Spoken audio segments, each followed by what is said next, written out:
Oh, sorry. Uh, uh, so therefore, once again, let me begin by saying that we are interested in talking about today. At least we are interested in talking about constitutionalism, and therefore we start with the question of what is a constitution. And as I mentioned to you just now, constitutions or constitution actually is all about the basic principles under which we describe the nature of the state. We describe the basic principles of the nature of the state, the processes of managing that state or organizing that state, and then the various organs of the state, and how the citizens are actually entitled to their fundamental rights, fundamental duties, and so on and so forth. So, therefore, again, I would like to say that these actually become what is known as the law, the higher law of the society, of the country, of the nation, and these higher laws are to be referred to as constitution. So the content and nature of any particular constitution and how it relates to the rest of the legal and political order, they vary from one country to another country, and there is no universal and uncontested definition of constitution. Nevertheless, uh, uh, we must understand that any broadly accepted working definition of constitution would have some of the basic characteristics. So we are going to discuss what are those basic characteristics. Number one is a constitution, first of all, defines the set of fundamental legal and political rules, that, for instance, are binding on everyone in the state, including ordinary lawmaking institutions. So therefore, what is a constitution? A constitution is a set of fundamental legal political rules that are binding on everyone in the state, whether you are at the top of your ranks in the society, or you are at the lowest of ranks in the society. It is binding on everyone, and that is why it is called constitution. That is why it is called, and a nation that has its constitution is called a republic, which means you are governed not anymore by the whims and fancies of the rulers, but by the constitution. So, who is your ruler? Who is your master? It's no more the individual, but it is the constitution. Individuals are only there to ensure that the law of the land is being followed uh, in spirit. Uh, so that is the significance of a constitution. Number two, when we talk of constitution, the constitution also is concerned about the structure and operation of institutions of government, political principles, and the rights of citizens. So, again, I repeat, the constitution is concerned about the structure and the operation of institution of government, its political principle, and the rights of citizens. Number three, when we talk of the constitution and constitutionalism, uh, it means that there is public legitimacy towards that constitution, which means The constitution is, as we have seen in the contract theory, is something that everybody has agreed to surrender certain aspect of their life to ensure that somebody who governs us, and in this case the constitution that governs us, it is governing us for the purpose of ensuring that everything is smooth, everything goes on well, and everything is meant for the common. So therefore, which basically means that there is public legitimacy with that the people have agreed to allow these laws to govern us. Number four, the constitution. You see, they are harder to change than ordinary laws. If there is a constitution, it means everybody at some point of time has accepted the fundamentals of that constitution and therefore cannot be easily changed. If somebody comes to rule, they will change the constitution, and if another party comes to rule, they will again change the constitution. No, it will not work that way, because then you see, for example, two-third majority vote or a referendum would be needed to actually change the constitution, to actually bring about change in the nature of the rules and the laws that are made to govern us. And number five, you see, a constitution is a legal political rule, and as a minimum, it also has to meet the internationally recognized criteria for the democratic system in terms of representation and also human rights. So, which means the idea of humanity, the idea of humanism, the idea of rights of people have to be globally accepted. At least the basic principle of those democratic principle have to be accepted. So, so what is the function of the constitution? Uh, how does a constitution become a prescriptive document?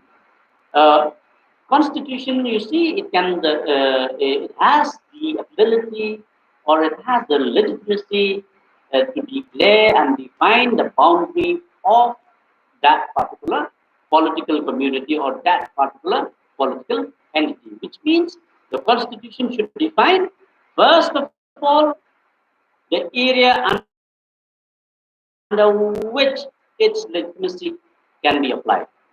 So these borders can be territorial, the geographical borders of the state, as well as its claim on any other territory or extraterritorial rights.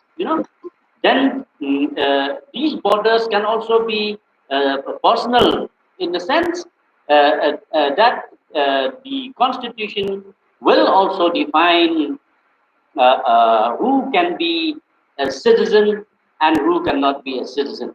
So, which means the boundary. I can be a citizen of India if I fulfill certain criteria. I can be, even if I'm not living in India, I can still be a citizen of India, maybe because I'm born out of the overseas citizens of India, which means my grandparents or great grandparents actually left India at some point of time due to certain situations. So, therefore, today the Indian government has defined the, the rights of these citizens as well to be citizens of India. So therefore, the constitution will prescribe who will be, what will be the area, from where to where, you know, and who can be part of that area. So that is the boundaries. So therefore, the country's constitution often distinguishes between, who are the inside and the outside of politics. those who can participate in the political process and those who cannot participate in the political process. The second function of the constitution is that it can declare and define the nature of the political, the nature and authority of the political community. You know, so therefore they can offer they often declare the state's fundamental principles and assumptions and where its sovereignty lies, whether it lies with the general public or in a case of the monarchy, it may lie with someone else. You know, so for example, we see the French Constitution declares that France is an indivisible, secular, democratic, and social republic. And in the case of India, what do we say? We, the people of India, having solemnly resolved to constitute this constitution, which means when I'm able to declare this, I am part of that constitution of India. So when the French say France is an indivisible, secular, democratic, and social republic, all those who accept this, those who can comply to these criteria, they are declared, and they are defined. They can define the nature and authority of the political community, which means we can partake in the political process. So, so therefore, that national sovereignty in such a case belong to the people. When you say we, the people of India, it means that the national sovereignty belongs to the people who exercise it through their representatives. So we are the national sovereign, and we, by electing a representative, we allow them to act on our behalf by means of a referendum, you can say, by means of participating in the parliament and passing the laws, passing the acts, and so on and so forth. So, for example, we have the Constitution of Ghana, 1992, that states that sovereignty of Ghana resides in the people of Ghana in whose name and for those welfare, the powers of government are to be exercised. So, which means the Constitution of Ghana make sure that people and in people's name, for the people's benefit, the welfare and the power of the government is created, is prescribed. So therefore, when we define the nature and authority of the political community, we define who has that authority. So largely in present days democracy, it is the people that are the national sovereign within the concept of constitutionalism. Third important function of the constitution is that it expresses the identity and the values of national community. It expresses the identity and the values of national community. So, national building instruments, for example, the constitution may define the example, the national flag, the national anthem, the national symbol, and we also proclaim about values, history, and identity of the nation itself. So, therefore, when we say we are Indian, we accept the Indian national flag. When we say that we are Indian, we accept the national anthem. When we say that we are Indian, then we accept the national symbol, the whatever it is, and we proclaim the values. For example, values like the idea of liberty, secularism, fraternity, all those, all those values we declare as our values and our own identity as people belonging to the nation under which this constitution is prescribed. Another function of the constitution is that it also defines the rights and duties of citizens. Most constitutions, they declare, they include the Declaration of Fundamental Rights as applicable to citizens.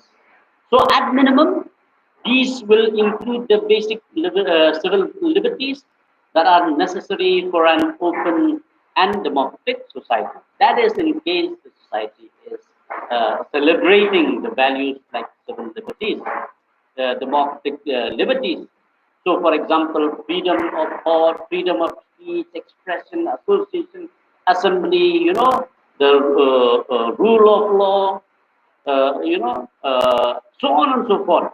So these are our rights, and these are our duties. So many constitutions even go beyond this minimum to include, social, economic, and cultural rights. Like Indian Constitution, for example, talks about the social, economic, and cultural rights.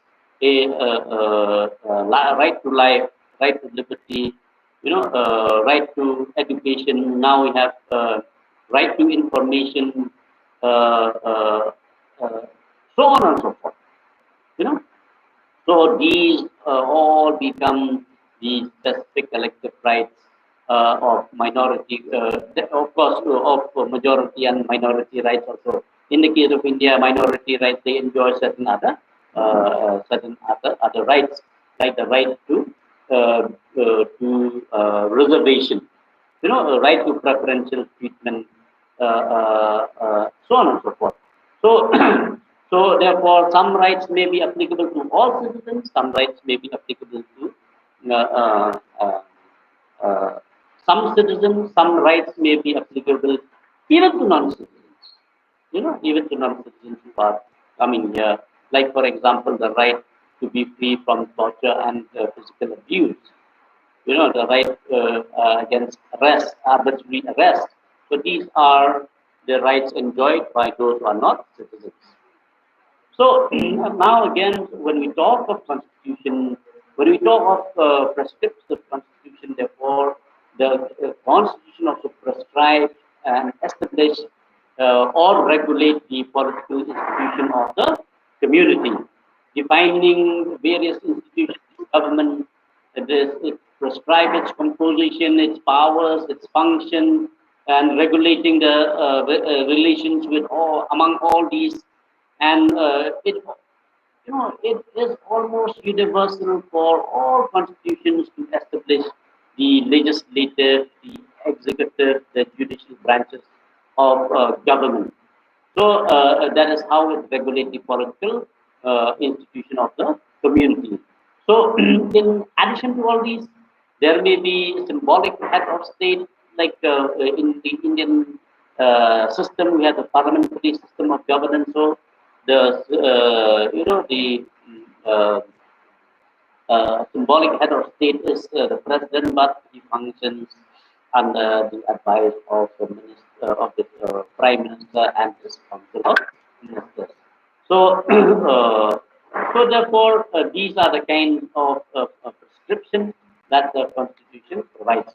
So, the institutional provision, you see, they provide also mechanism for democratic allocation and peaceful transfer of power. So, in any constitutional government, if the term of one government is over and the term of another government begins, then it also provides for the peaceful transfer of power. So, therefore, uh, uh, uh, there are mechanisms for restraint and removal of those who abuse power.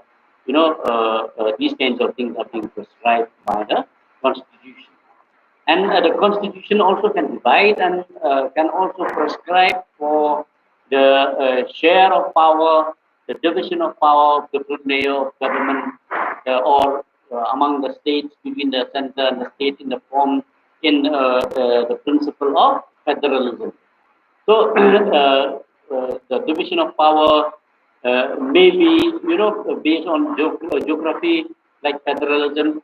it may be based on institutions, it may be based on cultural and linguistic communities, it may be based on the idea of, being uh, uh, a unit of that state which are autonomous. For example, Article 370, 371 defines to the extent of which the states have their own autonomy in certain aspects. So another very important function of constitutionalism and constitution or prescriptive constitution is that it can declare the official religious identity of the state and demarcate the relationship between sacred and secular authorities. So which means it can declare itself as a secular state, while there are also constitutions that declare, a particular religion as belonging to the state. So therefore, we have a constitution that says that Islamic Republic, Christian Republic, these kinds of things are also there, or Buddhist Republic, so on and so forth. So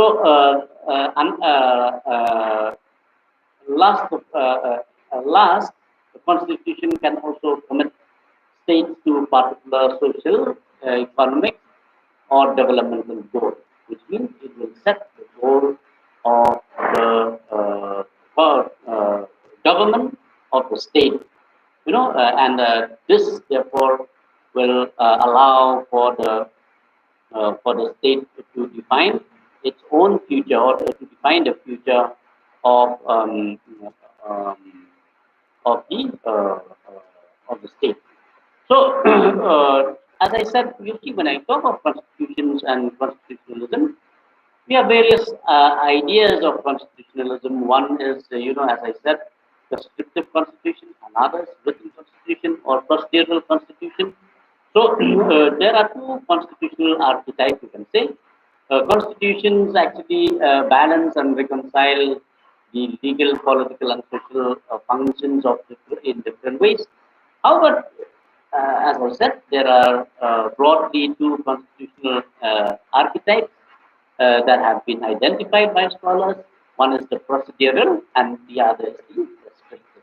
So the difference between these two types of constitution, they relate to the nature and the purposes of the document itself. So, for instance, procedural constitution defines the legal and the political structures of public institutions, and it also sets out the legal limits of the government power in order to protect the democratic processes and fundamental human rights. Now, when we talk of prescriptive constitution, it emphasizes on the fundamental function of the Constitution as a basic charter of the state's identity. It prescribes the function, the foundation and the function of the Constitution, and the basic as the basic character of the identity of the state, and this plays a key role in representing the ultimate goal and the shared values of of the state, or that determines the nature of the state. A prescriptive constitution also, it provides a collective vision of what might be considered as a good society based on common values, and also the aspiration of a homogeneous community, which means common goal of the community. You see, the prescriptive constitution also talks about how the government should function, how the constitution assumes or attempts to impose a broad consent on the common societal goal that public authorities must strive to achieve, and this is reflected in the emphasis placed on the constitution's social consent and ideological shapes of its legal and political content. So, so therefore, you see, prescriptive constitution may be appropriate, therefore, in cases where societies they wish to establish themselves on a shared ethical values or basis that are both symbolically and proclaimed and practically embedded in the supreme law, that is the constitution. So therefore, these are the some of the important aspects of the prescriptive constitution, as opposed to the as opposed to the procedural constitution. So I think let us stop here, because otherwise you will get confused. Uh, Let us stop here first of all, because as I said, we are talking about what is constitution, what is constitutionalism, how constitutionalism is actually important for us, or important for the state, the structure of the state, the structure of the governance, organization of the governance, and the rights of the citizens. Okay. So, if you have any question, are you able to hear me? I guess. Yeah. So you have any question? Yeah. Please.